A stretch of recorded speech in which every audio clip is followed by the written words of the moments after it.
Visakha steel ప్లాంట్ను Visakha steel ప్లాంట్లో పనిచేసేటువంటి ఎంప్లాయీస్ను ప్రధాని మోదీ అలాగే ఆంధ్రప్రదేశ్ ముఖ్యమంత్రి జగన్మోహన్ రెడ్డి నిందా ముంచేశారా?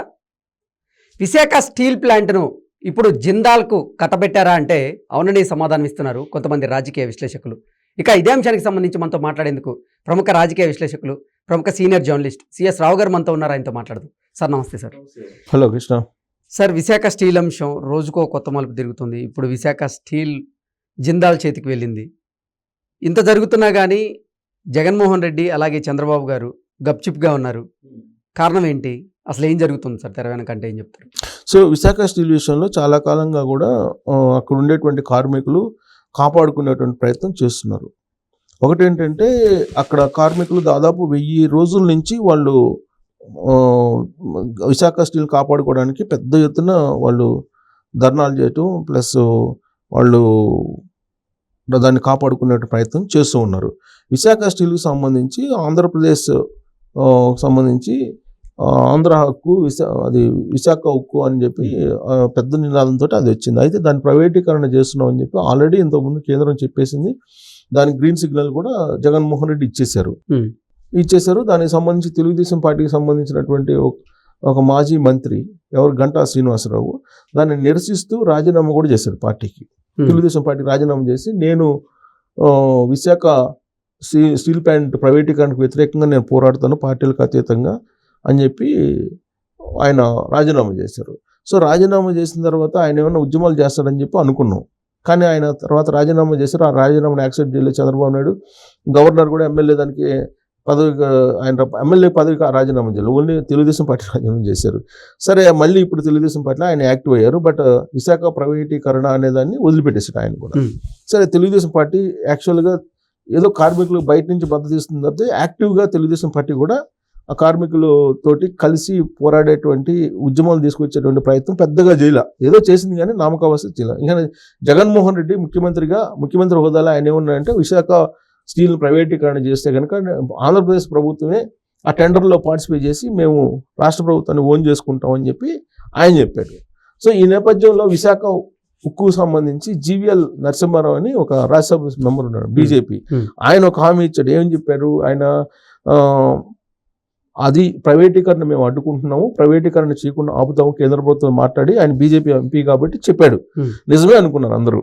కానీ సీన్ కట్ చేస్తే మొన్న విశాఖ స్టీల్కి సంబంధించిన ఎండి అధికారులు, కేంద్ర ప్రభుత్వం మొత్తం కూడా ప్రైవేటీకరణ సంబంధించి జిందాల్కి ఫర్నేస్ ఒకదాన్ని ఫర్నేస్ 5 అనుకుంటా అది ఇచ్చేస్తూ ఒక నిర్ణయం తీసేసుకున్నారు. నిర్ణయం తీసుకుని జిందాల్కి అప్పు చెప్పారనేది వాళ్ళు వస్తున్నటువంటి న్యూస్. సో దాన్ని నిజమా అబద్ధమా అనేది ధృవీకరించుకునేదానికి కార్మికులు కూడా కొంచెం తర్జన పడ్డారు. కానీ అక్కడ ఢిల్లీ వెళ్ళినటువంటి విశాఖ స్టీల్ యాజమాన్యం, ఎండీతో సహా యాజమాన్యం అక్కడ ఉండేటువంటి జిందాల్ కంపెనీ తోటి ఎంఓయూలు కుదిర్చేసుకుంది. అయిపోయిన తర్వాత ఇక్కడ ఉన్నటువంటి యాజమాన్యంతో కొంతమందితోటి వాళ్ళు వీడియో కాన్ఫరెన్స్లో మాట్లాడారు. నిన్న ఆదివారం రోజు వీడియో కాన్ఫరెన్స్లో మాట్లాడి మొత్తం కంప్లీట్గా ఎంఓయూని క్లోజ్ చేసేసారు. సో కాబట్టి ఇక నుంచి జిందాల్కి విశాఖ స్టీల్ ప్లాంట్లో ఫర్నేస్ 5 వెళ్ళిపోతుంది అనేది ఒక న్యూస్ ఇప్పుడు వచ్చేసింది. సో అంటే ఒక్కొక్కటిగా ఇప్పుడు ల్యాండ్స్కి సంబంధించి కానీ విశాఖ ల్యాండ్స్ అంటే విశాఖ స్టీల్కి సంబంధించిన ల్యాండ్స్ విషయంలో ఒక రకం అంటే అది వేలం వేయాలని ఒక పద్ధతి, ఇంకోటి కొన్ని ఫర్నేస్డ్ వారిగా కొంత భాగం ఇచ్చుకుంటూ వెళ్ళిపోవాలి అని చెప్పి ఒకటి ఆల్రెడీ జిందాల్కి ఇచ్చేశారు.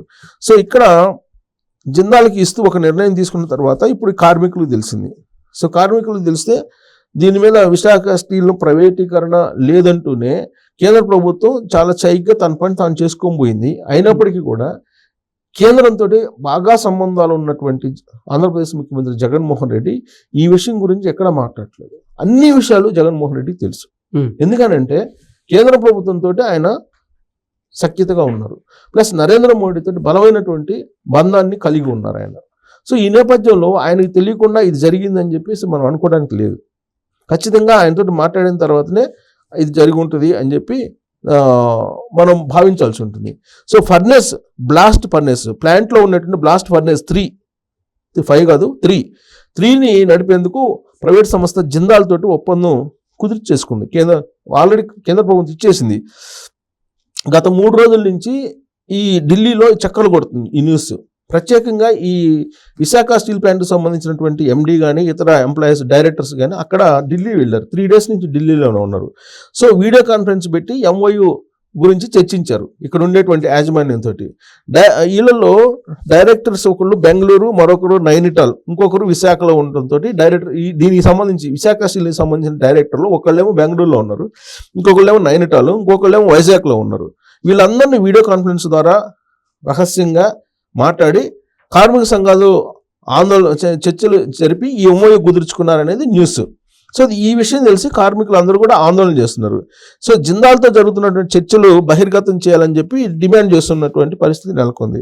సో సోమవారం మరింత ఉధృతంగా వాళ్ళు ధర్నాలు చేస్తున్నారు. సో విశాఖ ప్రజలకు హెచ్చరిస్తున్నాం, అప్రమత్తం చేస్తున్నాం, విశాఖ ఉక్కును ప్రైవేటీకరణ కాకుండా ఆపు చేసుకోండి అని చెప్పేసి కార్మికులు చెప్తున్నారు. బట్ GVL మాత్రం హామీ ఇచ్చాడు, కానీ GVL హామీ మేరకు అదేమో ఆగట్లేదు. సో కాబట్టి అందరూ రావాలి, జర్నలిస్టులతో సహా అందరూ బయటకు వచ్చి విశాఖ ఉక్కు కోసం కాపాడుకునేందుకు మనందరం కూడా ముందుకు రావాలని చెప్పి ఇప్పుడు వాళ్ళు నినాదం ఇస్తున్నారు. సో 2 ఏళ్ళుగా ఈ BF3 వచ్చే ఏడాదితో బ్లాస్ట్ ఫర్నేస్ 3 మూతపడి 2 ఏళ్ళు అవుతుంది ఇది బ్లాస్ట్ ఫర్నేస్ అనేది. సో దీన్ని కనుక ప్రారంభిస్తే నష్టాల నుంచి బయటపడేటువంటి అవకాశం ఉందని చెప్పి నిపుణులు చెబుతున్నారు. అయితే ఇటీవల టెండర్ కూడా పిలిచారు. దానికి టాటా ఫైనాన్స్ ముడి సరుకు కొనుగోలుకు 800 కోట్లు ఇచ్చింది. ఈ నిధులతోటి BF3 ప్రారంభించాలి యాక్చువల్గా, కానీ ఇది ప్రారంభించకుండానే ఇతర అవసరాలకు ఆ డబ్బును ఉపయోగించారు. సో తాజాగా ఇప్పుడు ఏం చేశారు, ఆ బ్లాస్ట్ ఫర్నేస్ 3ని జిందాల్కి అప్పచెప్పారు. జిందాల్కి అప్పచెప్తూ ఆల్రెడీ ఒక కన్ఫర్మేషన్ అయిపోయింది. సో అవసరమైనటువంటి బొగ్గు, ఇనుపు కలిసి జిందాల్ సంస్థకి ఇస్తే వచ్చినటువంటి 2 లక్షల టన్నుల ఉక్కు ఉత్పత్తిలో ముందుగా 90,000 టన్నులు జిందాల్కి ఇవ్వాల్సి ఉంటుంది ఈ ఒప్పందం ప్రకారం. సో కాబట్టి మిగిలిన 1,10,000 టన్నుల ఉక్కు అమ్మి 30 రోజుల్లో జిందాల్కి డబ్బులు చెల్లించాలి. ఇది ఒప్పందం. సో ఒప్పందంలో అంశాలు చెబుతున్నాను నేను. దానికన్నా గడువు దాటితే 12% వడ్డీ చెల్లించేలా MOU చేసుకున్నారు. ఇది MOU చేసుకుంది ఏంది, గుట్టు చప్పుడు కాకుండా కేంద్ర ప్రభుత్వం జిందాల్తో జరిగింది ఏంటంటే ఈ BF3కి అవసరమైన బొగ్గు, ఇనుప ఖనిజం జిందాల్కి ఇవ్వాలి. 1. 2 లక్షల టన్నుల ఉక్కు ఉత్పత్తి అవుతుంది. ఈ 2 లక్షల టన్నులో 90,000 టన్నులు జిందాల్కి ఇవ్వాలి, అంటే వాటా వాళ్ళకి. తర్వాత మిగిలిన 1,10,000 టన్నుల ఉక్కు 30 రోజుల్లో అమ్మి జిందాల్కి డబ్బులు చెల్లించాలి. ఇన్ కేస్ ఇది జరగకపోతే 12% వడ్డీ చెల్లించాల్సి ఉంటుందని చెప్పి ఆ ఒప్పందంలో ఉండేటువంటి కీలకమైనటువంటి అంశం. సో వాస్తవంగా సెయిల్లో దీన్ని విశాఖ ఉక్కుని విలీనం చేయాలి అనేటువంటిది చాలా కాలంగా డిమాండ్ చేస్తున్నారు. అంటే ప్లాంట్ మళ్ళీ తిరిగి కోలుకోవాలి, నష్టాల నుంచి బయటపడాలంటే కనుక కేంద్రం ముడి సరుకు సరఫరా చేయాలి, తర్వాత ప్రత్యేకంగా గనులు కేటాయించాలనేది ఎప్పటి నుంచో వినిపిస్తుంది. లేదంటే అట్లీస్ట్ ఆర్థిక సహాయం ఉన్నా చేయండి అని చెప్పి చెప్తూ ఉన్నాయి. ఇవన్నీ కుదరని పక్షంలో ప్లాంట్ని ఈ సెయిల్లో విలీనం చేసేస్తే ఉద్యోగులు, కార్మిక సంఘాలు ఇవన్నీ కూడా కొంచెం సేఫ్ సైడ్గా ఉంటాయని చెప్పి చాలా రోజుల నుంచి అడుగుతుంది. కానీ కేంద్రం ఏం చేసింది, సరుకు ఇవ్వలేదు, ముడి సరుకు సెయిల్లో కలపలేదు, జిందాల్తో ఒప్పందం గుంచుకొని అది ఇప్పుడు ఇచ్చేసింది. సో కాబట్టి యాక్చువల్గా వస్తున్నటువంటి ఇన్ఫర్మేషన్ ఏంటంటే ఆల్రెడీ విశాఖ ప్లాంట్కి ప్రత్యేకమైనటువంటి విమానాల్లో 6 times జిందాల్కు సంబంధించినటువంటి ప్రతినిధులు వచ్చి ప్లాంట్ని సందర్శించి వెళ్ళిన తర్వాతనే ఈ ఒప్పందం కుదిరింది అని చెప్పి తెలుస్తుంది. సో ఇదంతా కూడా చూస్తే చాలా దారుణంగా ఆంధ్రప్రదేశ్ని మోసం చేస్తుంది కేంద్ర ప్రభుత్వం అనేది తెలుస్తుంది. ఇంత దారుణం జరుగుతుంటే చంద్రబాబు నాయుడు ప్రతిపక్ష నేతగా ఆయనకు తెలియదని అనుకోవడానికి లేదు, ముఖ్యమంత్రిగా ఉన్నట్టు జగన్మోహన్ రెడ్డికి తెలియదు అనుకోవడానికి లేదు. వామపక్ష పార్టీలు ఉండి వాళ్ళు ఎప్పటి నుంచో పోరాడుతున్నారు, కానీ వాళ్ళని సైడ్ చేసేసి ఇప్పుడు ప్రైవేటీకరణకు ఒక అడుగు ముందుకు పడిపోయింది. సో ఇప్పుడు బీజేపీ వాళ్ళు ఏం చెప్తారు, ఆల్రెడీ బీజేపీకి సంబంధించినట్టు ఏపీ అధ్యక్షురాలు పురంధరేశ్వరి ఉన్నారు, అలాగే బీజేపీ నేతలు ఉన్నారు, వాళ్ళు కూడా ఏం చేయలేని పరిస్థితి. అంటే కేంద్రం అడ్డగోలుగా ఆంధ్రప్రదేశ్ని ఈ విధంగా అనాథలుగా చేస్తుంటే అక్కడ ఉన్నటువంటి పార్టీలు ఒక్క పార్టీ కూడా మాట్లాడకపోవడం అనేది అసలు విచిత్రమైనటువంటి ఆశ్చర్యకరమైన అంశం. అందుకే ప్రధాన లీడర్లు జగన్మోహన్ రెడ్డి కానీ చంద్రబాబు నాయుడు గప్చిప్గా ఉన్నారు, ఇదేమి మాకు పట్టినట్టుగా ఉన్నారు. దాని మీద పెద్ద ఎత్తున ఉద్యమం చేయాలి.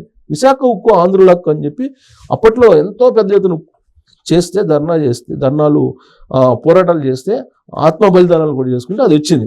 అలాంటి దాన్ని సింపుల్గా అమ్మిపాడేసి జిందాల్కి అప్పచెప్పి ఎంఓఈ కుదుర్చుకుంటే సో అది కరెక్ట్ కాదు కదా. ఆల్రెడీ అమ్మేశారు, ఒప్పందం కుదిరిందని విశాఖ సంబంధించి స్టీల్ ప్లాంట్ పిఆర్ఓ ధృవీకరించారు. ఇదేమి ఫేక్ న్యూస్ కాదు, ధృవీకరించారు. కాబట్టి ప్రైవేట్ అయిపోయింది కాబట్టి ఇప్పుడు ఆంధ్రప్రదేశ్లో ఉండే పార్టీలు కానీ ఆంధ్రప్రదేశ్లో ఉండే ప్రజలు కానీ ఏం చేస్తారనేది మనం చూడాలి.